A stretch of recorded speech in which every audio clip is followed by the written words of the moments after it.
I'm Eric Edmond, and I used to work for the Bank of England in the monetary policy area and also in the markets.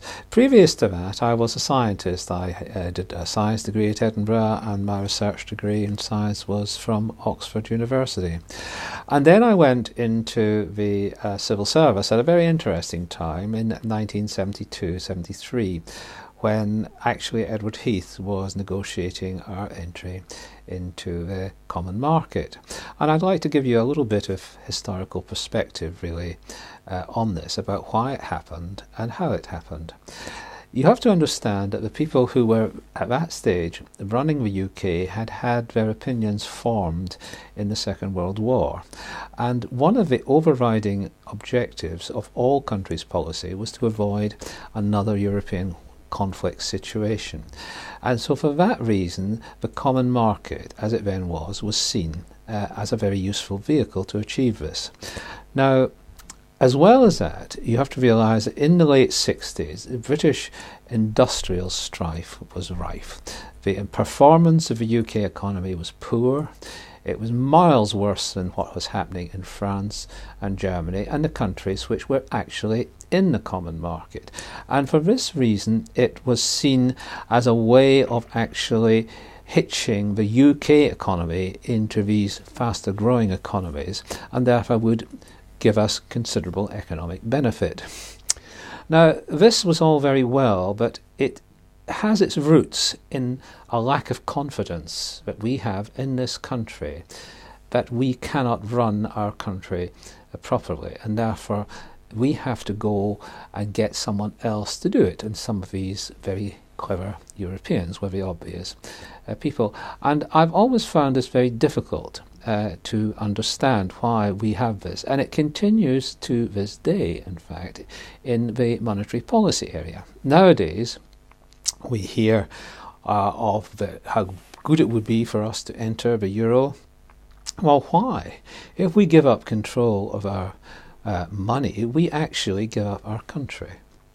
What we're saying is we can't run our country properly now, and it would be better if we left it up to these people who know best in Brussels or Strasbourg. But the truth is, of course, that they don't know best, and their interests are not our interests.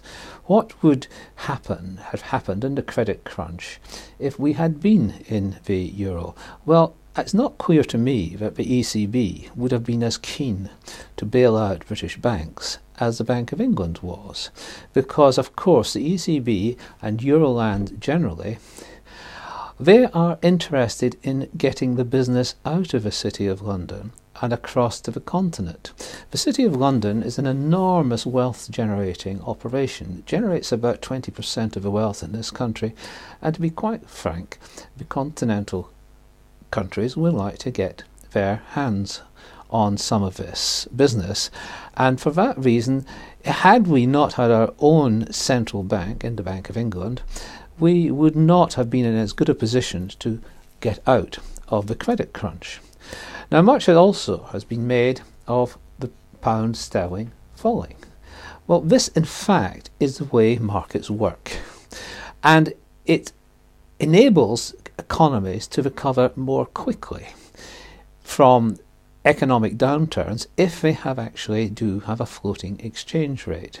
And this has been shown time and time again. If you remember, there was a great disaster befell the British economy in 1992 when we were actually had to leave the ERM, the exchange rate mechanism. And this was portrayed as being a black day for United Kingdom. In fact, it wasn't nothing of the sort. It had in it the seeds of our future economic recovery. And that happened as a result of having a floating exchange rate, being able to set our own interest rates, and therefore respond to the needs of the UK economy. The problem with being in the euro is that the ECB, which is the European Central Bank, sets interest rates to suit the whole of the Eurozone.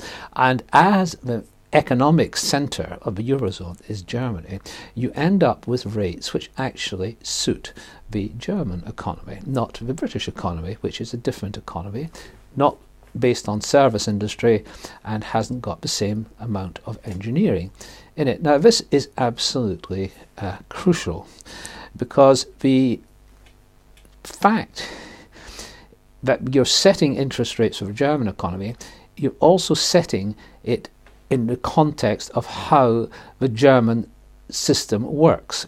And in particular, the German housing system works in a different way to the UK housing system. Very few Germans actually own their own house. They tend to live in rented properties. This means that you can run with lower interest rates in the Eurozone, which suits the German engineering companies. But if you try to do it in this country, we would have had a far bigger housing bubble than we currently have. On average, rates would have been about 2% less in this country over the last 10 years, and you can imagine the effect that that would have had on house prices. So the control of one's monetary supply and one's interest rates is absolutely crucial, and it is important that it should be related to the UK economy, which has got different characteristics to the German economy and the French economy. And that is why I do think that going into a euro would be a very, very bad deal for this country. We should stay out and retain our independence.